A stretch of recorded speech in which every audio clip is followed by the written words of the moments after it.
Hello everyone! Let's tackle world history for a moment. Not your favorite subject? Let's see why you should at least consider it when you are working on family history. Here are some things to consider when working on your family history. Where in the world did your family live? What was the year?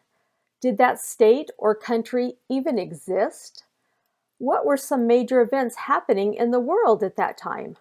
Do you know where to find answers to these questions? We all want to jump into the fun stuff of learning about the family, but we do need to place them into the world context. Let me give you a real-life example. I had a patron ask me for help. He was looking for the marriage record of his ancestor, who was married in Kentucky in about 1747. I asked him what he knew about Kentucky in 1747. He said, "Not much." When this happens, my first step is to take them to one of my favorite places for a quick history refresher, the Family Search Wiki. We head to the Family Search Wiki that is under the Family Search tab, and we click on North America. From there, we click on the state of Kentucky. On the right-hand side, under Kentucky Background, we click on History.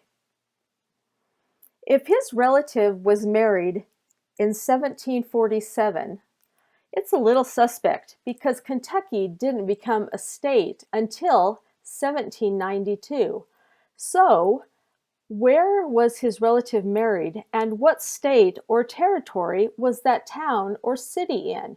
In addition, it wasn't until 1852 that the law in Kentucky finally required the counties to record births, marriages, and deaths. So at that point, I was wondering where in the world he got this information. And if so, how accurate could it possibly be? I'm thinking it was probably handed down from great-great-grandma Susie, who handed it down to her daughter, and it came through the lines just like that, because this was a pretty young kid. But he was earnest and he wanted to learn, so I wanted to give him the benefit of the doubt and show him where he could learn all about Kentucky and about those records. And that's what you can do. You can go to the wiki and learn about the records and the time periods when they were available. What I want to show you now is how you can learn about boundary changes, border changes, and all those things that went along with it. So I'm going to show you 1,000 years of Europe's border changes. This video will give you an idea of how many countries changed over 1,000 years.